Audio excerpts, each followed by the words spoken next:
অতি সম্প্রতি রাজ্যে জোট সরকারের অন্যতম রাজনৈতিক শক্তি তীব্রমাত্রা দলের তরফ থেকে রাজ্য সরকারের একটিমাত্র ইস্যুকে কেন্দ্র করে যেভাবে সারা রাজ্যব্যাপী আন্দোলন শুরু হয়েছে এবং তীব্রমাত্রা সুপ্রিম প্রদ্যুৎ কিশোর দেববর্মন তার দলীয় কর্মীদের এই ইস্যুতে ব্যাপক গণ আন্দোলন গড়ে তোলার নির্দেশ দিয়েছেন, সে সম্পর্কে রাজ্যের মাননীয় মুখ্যমন্ত্রী অবশেষে সরব হয়ে উঠেছেন।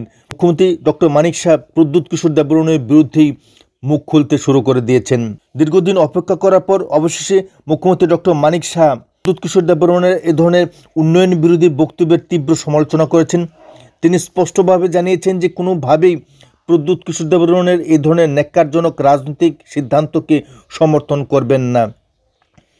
তিনি এ রাজ্যের মানুষের উন্নয়নের পক্ষে, এ রাজ্যের অর্থনৈতিক বিকাশের পক্ষে যে কোনো ধরনের সিদ্ধান্ত নিতে পিছু পা হবেন না। ওনার বর্তমান বক্তব্য থেকে এটাই প্রমাণিত হচ্ছে। সেই সঙ্গে মুখ্যমন্ত্রী স্পষ্টভাবে জানিয়ে দিয়েছেন যে পুষ্পবন প্রাসাদেই টাটা কোম্পানি গড়ে তুলবে আন্তর্জাতিক গুণমান সম্পন্ন হোটেল। এক্ষেত্রে কোনো ধরনের সংকীর্ণ বাধাকে তিনি কোনোভাবেই সহ্য করবেন না। রাজ্যের উন্নয়নের স্বার্থে যে কোনো ধরনের হঠকারী বাধা এবং বিপত্তিকে তিনি এড়িয়ে উন্নয়নের স্বার্থেই লড়াই করবেন। শুধুমাত্র সংকীর্ণ রাজনৈতিক স্বার্থেই রাজনীতি করতে রাজি নন, বরং ভবিষ্যতের কথা চিন্তা করেই, এর যে মানুষের কথা চিন্তা করেই ডক্টর মানিক শাহ সঠিক সিদ্ধান্ত নেন এবং তিনি বোবাগরা সে ধরনের রাজনৈতিক আন্দোলনকে কোনোভাবেই সমর্থন করতে চাইছেন না এবং তিনি স্পষ্টভাবে জানিয়ে দিয়েছেন যে এ ধরনের আন্দোলন সম্পূর্ণভাবে উন্নয়ন বিরোধী আন্দোলন।